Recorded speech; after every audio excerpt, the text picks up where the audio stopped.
Rise and shout. It's time for What's Trending.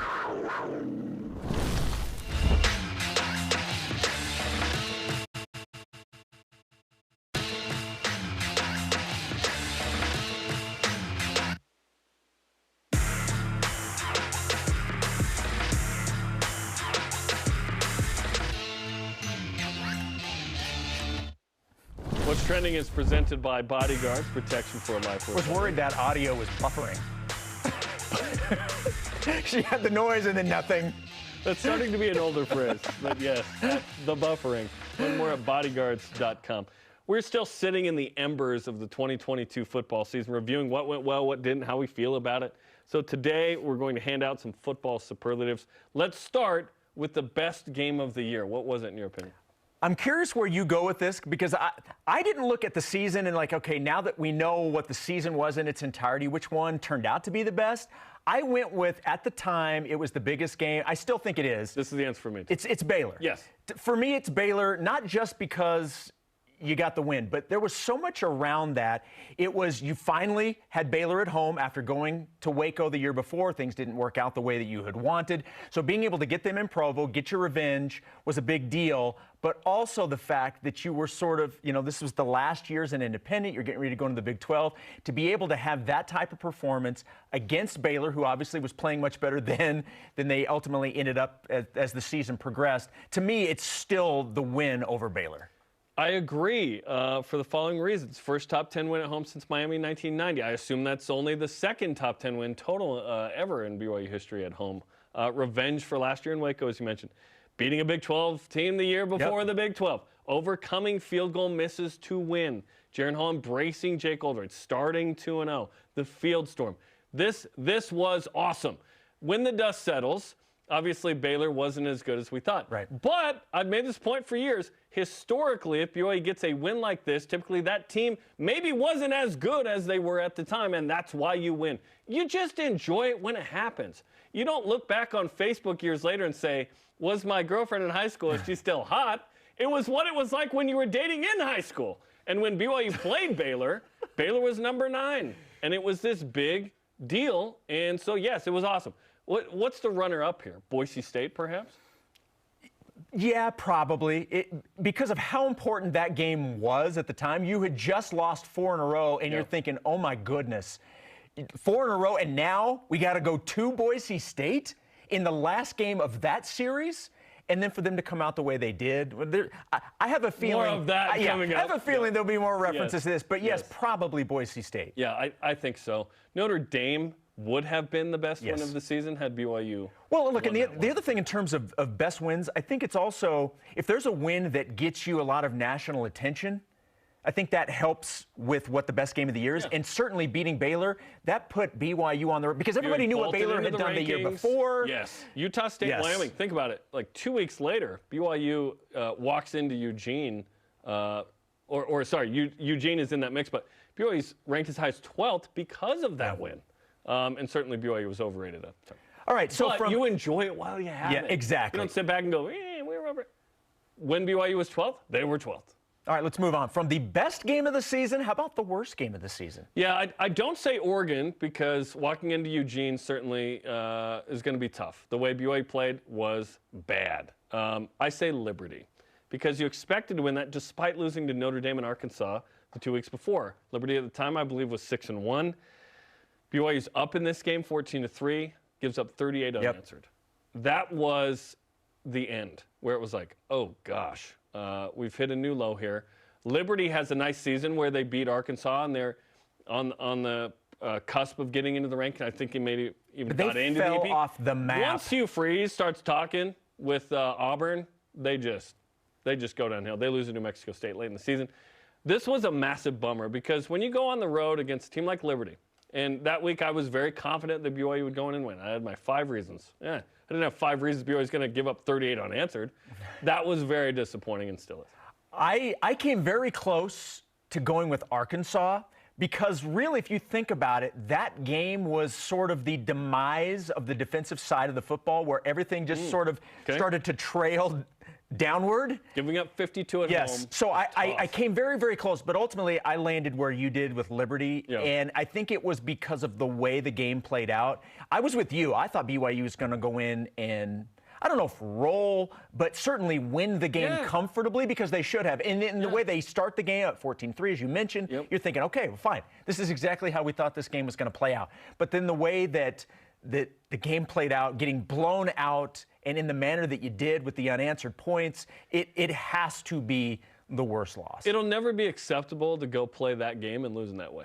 There's never a time where we'll go, well, no, that was fine. Yeah. You never want to get blown out at all. It happens, but it's different when it's in Eugene versus when it's in Lynchburg, Virginia. Correct. Okay, next up, season MVP, runner-up. We say runner-up because we think it's so obvious that Jaron Hall's the MVP. So I went with, and the fun part about this one is there's a lot of good options here.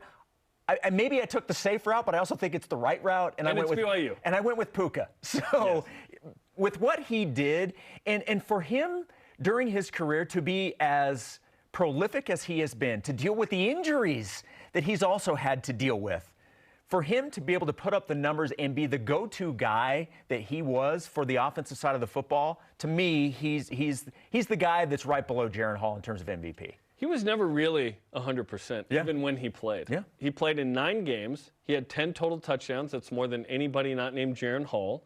He led the team in catches and receiving yards, 48 and 625. I believe if he plays a full 13 games, he probably gets 1,000. 8.4 yards per carry on 25 carries. Like, dynamic with the ball.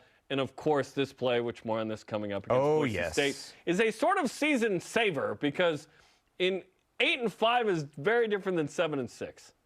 And that dramatic win in the final game there is pretty awesome. Of course, he starts the season with a 75-yard jet sweep for a touchdown, gets another touchdown in that quarter. He was just fantastic.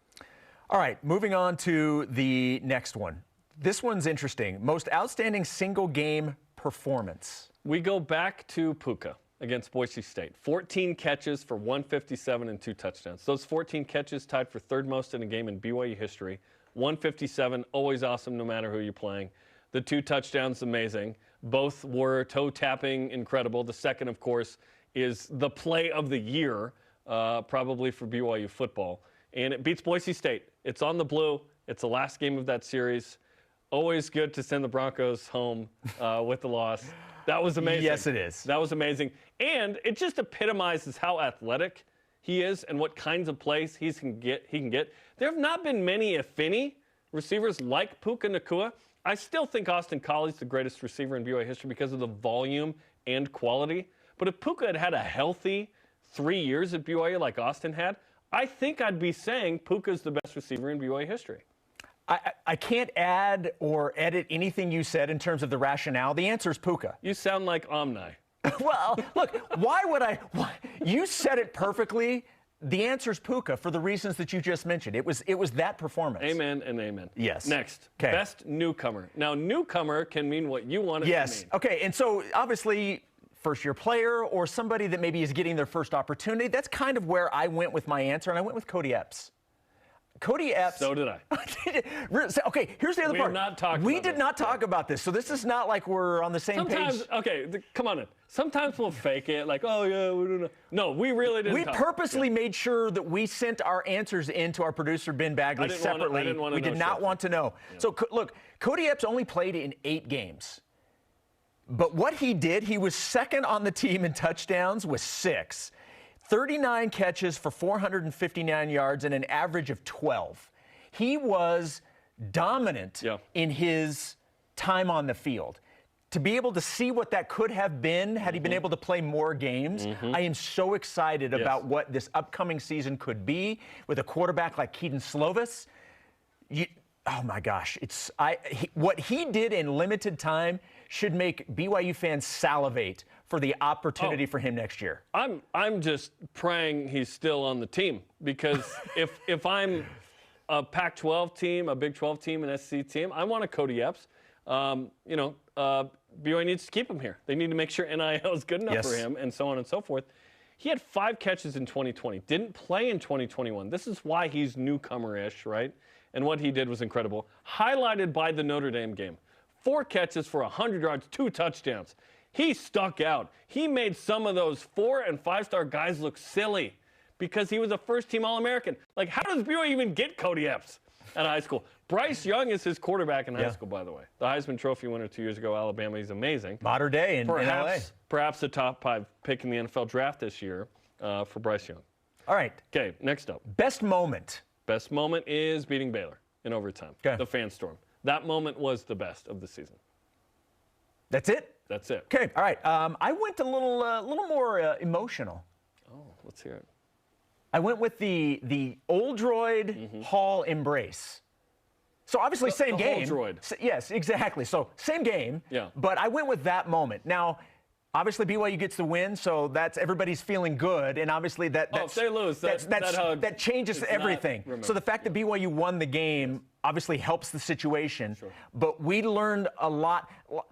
I didn't need to be told and have that type of situation tell me what type of guy Jaron Hall is. Yes. But I think that allowed not just the BYU fan community, but it allowed the nation to see the type of person and leader that Jaron Hall is for what he did immediately. As soon as that game was over, he found Jake Oldroyd. He gave him a hug and told him, you know what?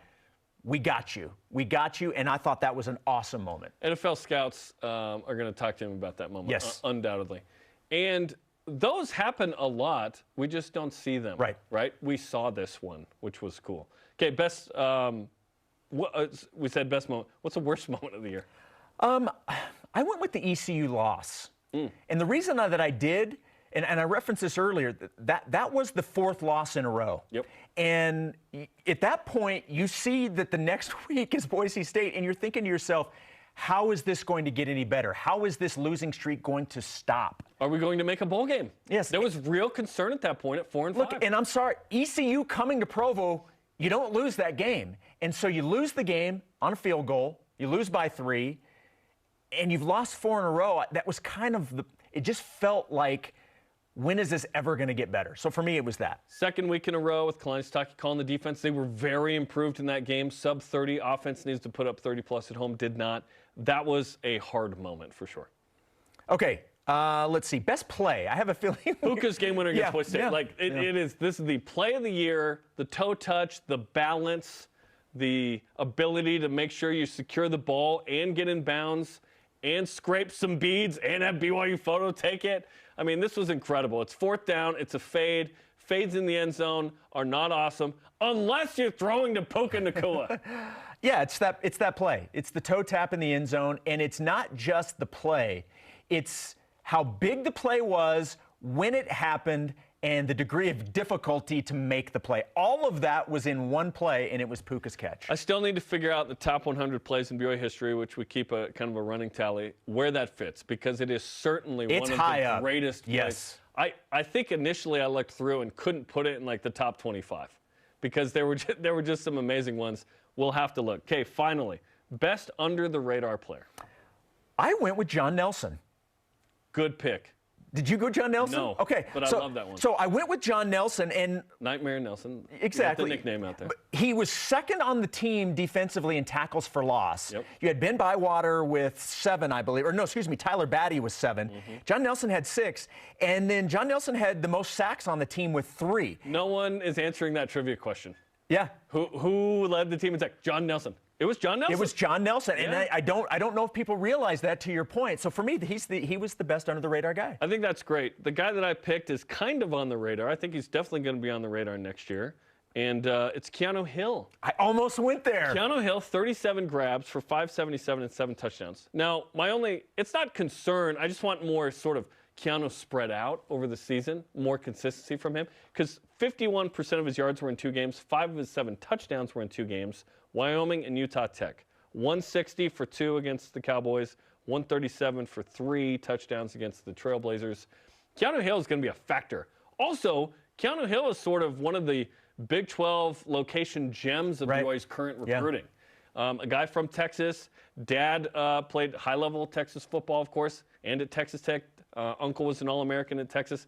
Keanu Hill is going to be a factor for BYU, maybe the number 1 next year for the Cougars. with Cody Epps and Chase Roberts, that is a really nice trio. And there's an opportunity here for a great poster for Keanu Hill. Obviously, Keanu. What's one of his movies? Speed. Keanu Hill. Oh, I was thinking Matrix. Oh, okay, no. But like in motion running with speed on the poster. We can do it. I want the telling old you, school it writes BYU itself. posters in the programs that have, guys with like a massive, the Houston Hey Mooley creation of Black Hay. Like, I want that again. BYU photo. Can we do that again? That's awesome, man.